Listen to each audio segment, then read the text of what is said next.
Abandoned, sealed, forgotten by everyone except the ghosts of miners who died chasing the same dream over 100 years ago. That is the ground Rick Ness just walked onto. And what came out of it? $198 million. The mine had been sitting there for nearly 70 years, not touched, not claimed. Just a collapsed entrance hidden inside a frozen ridge that most helicopter flyovers had completely missed. Rick didn't find it on a map. He found it inside an old journal that a local historian handed him during a fuel stop in a town so small it doesn't even have a traffic light. Before we continue, tell me where you're watching from tonight, because depending on where you live, you might understand mining history differently. But this story, nobody saw it coming. Honestly, I think that's the part that still gives me chills. A single conversation changed everything. The journal belonged to a prospector named Harlon Briggs, died in 1955. Never found the big score he spent 30 years chasing, but his notes described something strange. A tunnel system that branched off from an old hydraulic mining operation. Do you believe old mining legends like this? Or do you think most of them are just wishful thinking from desperate men? According to Harlon, the original owners abandoned it because they kept hitting permafrost that collapsed faster than they could dig. They left machinery behind. They left dreams behind. And according to one entry dated September 1948, they left gold behind too. Rick didn't believe it either, not at first. His foreman showed him the photocopied pages inside the trailer at 6 a.m. The rest of the crew was still eating breakfast. Rick read the entry 3 times. Then he asked the only question that matters in gold mining. How deep did they say they got before they quit? 60 feet, that's what Harlon wrote. 60 feet down through solid frozen gravel, and then the tunnel split into 2 branches. The left branch collapsed. The right branch, they never explored it. Because winter came early that year. Then the claim owner died. Then the paperwork got lost in a courthouse fire in 1952. And just like that, a fortune vanished into bureaucratic ash and frozen silence. What would you do if you found a journal like that? Would you chase the legend or walk away? Rick Ness walked toward it, and that decision would change everything he thought he knew about mining. Rick Ness didn't have the luxury of wondering, he had to act. The location was remote. 2 hours by bush plane from the nearest paved road. No cell service, no fuel cache. Just a clearing where old tailings had turned into a swampy graveyard of rusted buckets and shattered timber. When the crew first walked the ground, they found a hand-forged pickaxe embedded in a tree root. The handle rotted away, but the steel head still had scratches that looked like yesterday's work. That's when Tyson, Rick's lead excavator operator, said something nobody forgot. He said, "This place feels like it's waiting for someone to come back." How many of you actually enjoy gold mining documentaries that uncover lost history like this? In my opinion, that feeling was real. The first week was purely archaeological, not mining. Just digging through collapsed logs and frozen mud to find the original tunnel entrance. A geologist they brought in estimated the permafrost had grown 18 feet thicker since the 1950s. That meant every inch required heating. Every hour burned fuel. Every night, the temperature dropped to -30, and whatever they thawed during the day refroze into concrete by morning. What would you do if millions of dollars depended on one excavation like this? Would you keep pushing or cut your losses? Rick cut nothing. He borrowed a thermal lance from a mining operation 300 miles away. That's a tool that burns at 5,000 degrees. It melts through frozen ground like a torch through butter.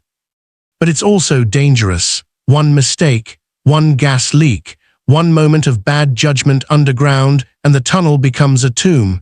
The crew knew the history. They knew men had died here before.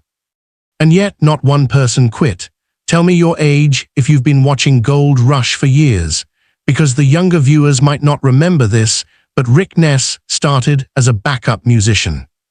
No mining background, no family dynasty, just guts and a willingness to learn from failure. And standing at that sealed tunnel entrance in week 2, with frozen breath hanging in the air and a thermal lance roaring in his hands, he looked like a man who had been born underground. The crew watched him in silence. Nobody spoke. They broke through on day 11. The air that came out smelled like iron and time, not rot, not dampness. Just that metallic taste you get when you bite your lip and wait for something important to happen. Rick went in first, alone, with a headlamp and a handheld camera. The tunnel sloped downward at a steep angle. Wooden supports still stood in some places. In others, they had splintered into toothpicks under the weight of the permafrost. Water trickled down the walls. Icicles hung from the ceiling like frozen teeth. And then, about 40 feet in, Rick found the first artifact, a tin cup, still sitting on a barrel. As if the miner had just stepped away for lunch. Do you think anyone in gold rush history has ever experienced a moment like this? A perfectly preserved time capsule of desperation. The cup had a name scratched into the bottom. Harlon, the same man who wrote the journal. Rick didn't speak for almost a full minute. He just stood there holding that cup, staring at handwriting from 70 years ago, and you could see in his eyes that this wasn't about money anymore. But the money came anyway. Behind the barrel, the tunnel split. Left branch collapsed exactly as Harlon described. Right branch, open, dark, silent.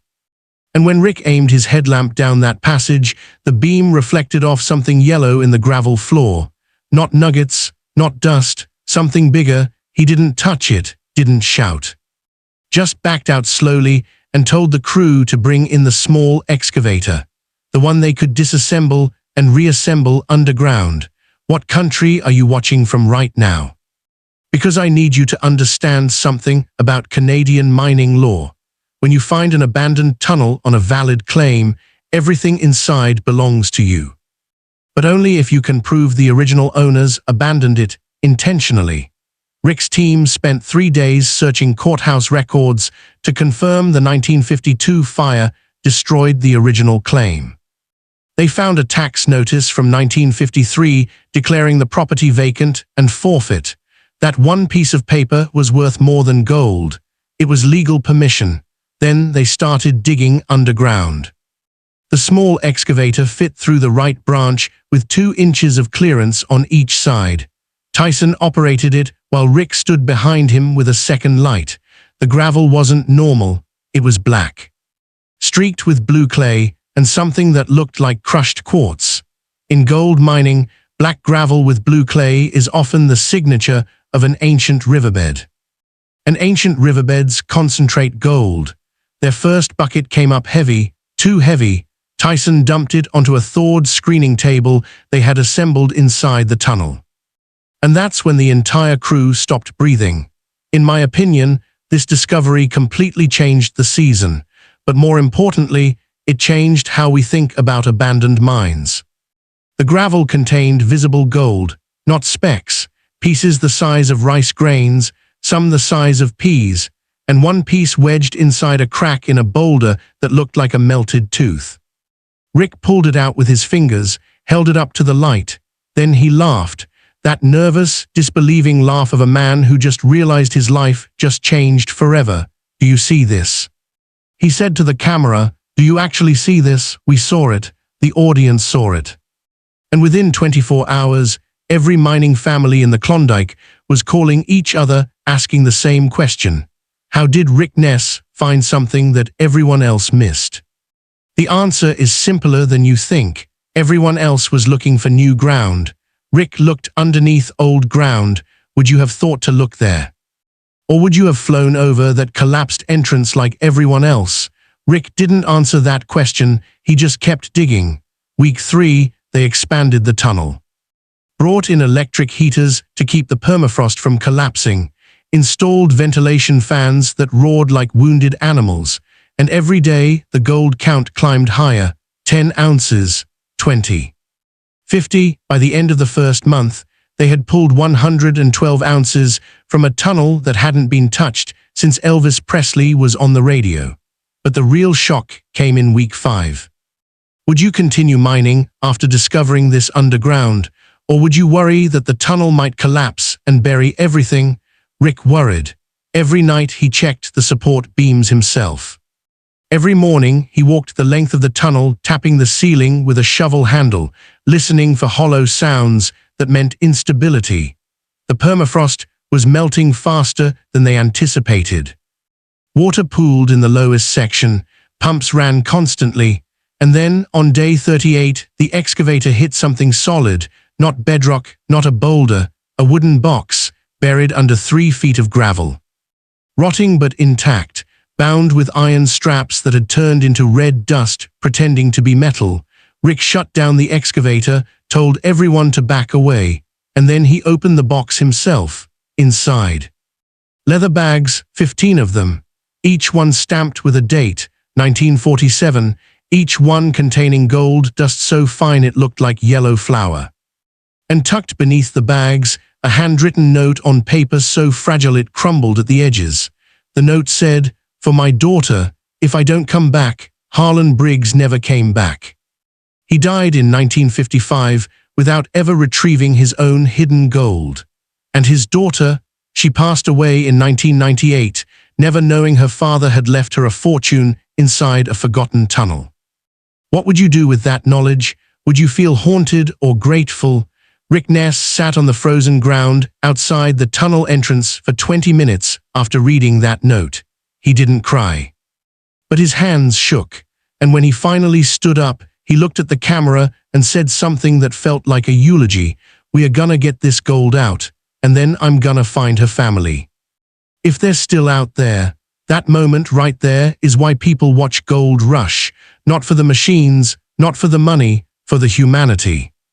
Do you think any other miner would have made that promise? Rick meant every word. The crew worked differently after the box, quieter, more focused.